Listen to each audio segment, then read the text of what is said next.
A homeless man stopped Donald Trump on the street, asking for just $1. What happened next shocked the entire crowd. The morning traffic in New York was as busy as ever, between the honking taxis, sirens, and the shouts of street vendors. The city's pace never changed.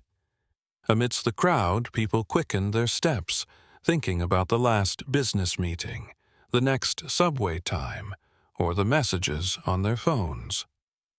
But that day, something was different on that street.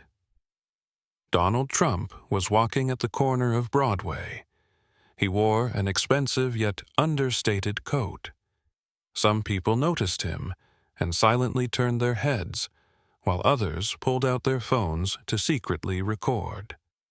The way people looked at Trump was, as usual, admiration or suspicion. But he, as always, paid no mind to any of it. Just as he turned the corner, a voice cut through the noise. "Hey, buddy, got $1?" In a city like New York, this was an ordinary question. Hundreds of people heard it throughout the day, either giving money or ignoring it. But Trump's steps paused. He turned his eyes towards the source of the voice. A man was sitting against a cold stone wall. His coat was faded and dirty, his shoes worn out. But his eyes were different. Tired, but still with an expression that seemed to be waiting for something, challenging. People began to notice. Some started watching Trump. Others pulled out their phones. A homeless man and Donald Trump. Trump's instincts told him something was different. He could have ignored the man, but he didn't. He squinted his eyes and turned to the man. "What's your name?" he asked. Eddie was taken aback. He wasn't expecting such a question. Normally, people either give a few dollars or make an excuse to walk away. But this man was stopping and asking questions. "Eddie," he said, his voice a bit hoarse. Trump nodded slightly. All the attention was now on Eddie. People were watching more intently. No one knew what Trump would do next. "Well, Eddie," Trump said, his voice as strong as usual, but filled with curiosity. "What's this $1 going to do?" The crowd grew even larger. No one could predict what Eddie's answer would be. Eddie chuckled softly. But there was no joy in that laugh. It was more of a frustration. He shook his head, as if laughing at the absurdity of the question. "What will it do?" he said, looking away. "Maybe I'll buy a coffee, maybe half a sandwich, or maybe I'll just feel for a minute like I'm not invisible." Trump didn't take his eyes off Eddie. This answer intrigued him. It wasn't a typical response. The man's voice was tired, but there was an unmistakable challenge in it. "Okay, Eddie," Trump said, narrowing his eyes slightly. "Have you really tried to get out of here?" Eddie's expression changed suddenly. His shoulders tensed and his eyes hardened. "What do you think?" he said sharply. "Of course, I've tried, but the shelters are full. I've looked for work. They asked me, 'Do you have a phone? Do you have an address?' So, how do you think a person without an address can get an address?" Trump crossed his arms over his chest. He nodded slightly. He had expected this answer. "You know, Eddie," Trump said, "losing is just a habit. Winning is too. What have you gotten used to?" Eddie paused for a moment.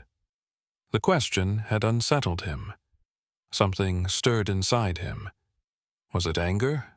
Doubt? Maybe both. The crowd was slowly growing.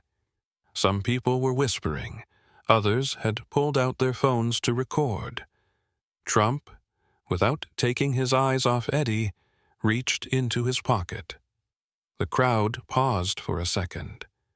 Was he going to pull out money? But what came from his pocket wasn't cash. It was a small, folded piece of paper. "This," Trump said, handing the paper over. "A number." Eddie's eyes dropped to the paper. His brows furrowed slightly. "A number?" he asked, his voice now laced with sarcasm. Was this just another part of the game? Trump shook the paper gently. "A job? Housing? Someone who'll actually help you. They'll hire you even if you don't have an address." Eddie's face froze. He had heard these kinds of promises before. How many times had people knocked on his door, offering false hope? How many times had a number been given only for him to never reach it? But Trump took it a step further. He reached into his pocket again, and this time pulled out a small black phone. "Now you've got a phone." The crowd fell completely silent for a moment. A few people held their breath. Some of the people who had seen the phone exchanged looks of astonishment. And at that moment, a voice rose from the crowd. "This is just a show." The crowd fell completely silent. Trump still held the phone in his hand. But now, the heaviest thing in the room wasn't that small device. It was a decision hanging in the air, and Eddie didn't know what to do. But at that moment, a voice rose from the crowd. "This is just a show." Everyone turned to look at the source of the voice. It was a middle-aged man with a salt-and-pepper beard. He wore an old flannel shirt, his face showing a mixture of skepticism and mockery. "This is one of those politician tricks," the man said. "Extend a hand while the cameras are on, let everyone clap, and then forget about it." A few people nodded in agreement. Some were still holding their phones, others looked away. Eddie's fingers clenched tightly around the paper in his pocket. Was this really an opportunity? Or was it just another scam? If it was, he wouldn't be surprised. It had happened before. The shelter doors had slammed shut in his face. They didn't take him seriously at job interviews. People had already decided he was lost. And now, this man was offering him a phone, a number. Was this a ticket out? Or just another disappointment? Trump, without paying any attention to the man's words, turned back to Eddie. He spoke calmly but firmly. "Eddie, you asked me for $1, but I'm offering you a life." The crowd fell silent once more. The sentence hung in the air. Eddie swallowed. Was this real? Should he think of it as a deal? Or was it the beginning of something that could actually change? His hands trembled, but without realizing it, he began gripping the phone tighter. "What if this turns out to be a lie?" he asked, his voice low but clear. Trump narrowed his eyes and looked at Eddie. Without hesitation, he responded, "Then call me." A few people in the crowd quietly exhaled. A few more phone screens moved a little closer. Eddie's stern expression faltered for a moment. No one had ever offered him such a choice, never before. But questions were growing in Eddie's mind like an avalanche. What if he failed? What if this was just another defeat? What if it was really too late to change? For so long, he had felt condemned to this life. Now, did he have a chance to escape? Eddie fixed his gaze on Trump. This man was serious. But it wasn't about Trump. It was about Eddie himself. He slipped one hand into his coat. He squeezed the paper again.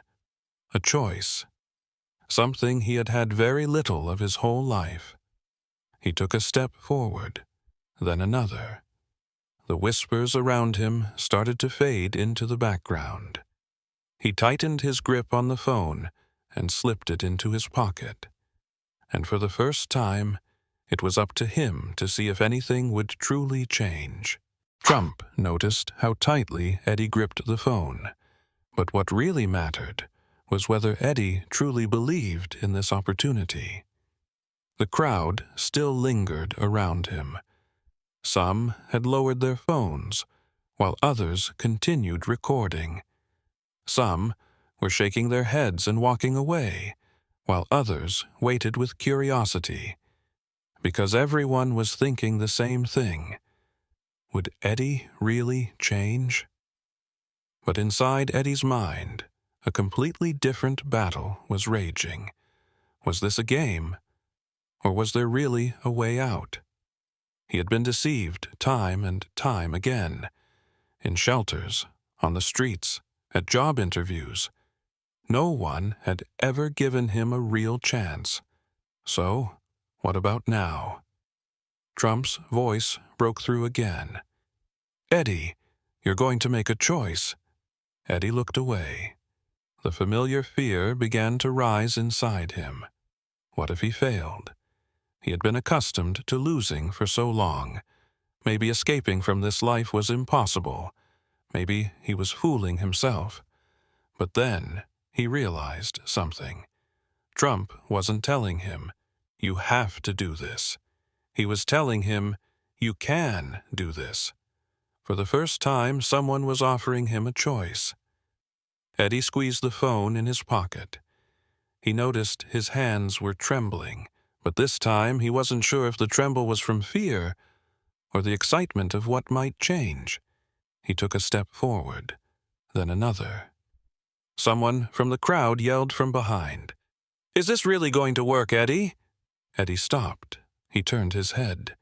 There was a faint smile on his face. The fear in his eyes had been replaced with a strange sense of determination. "I'll find out for myself," he said, and he continued walking.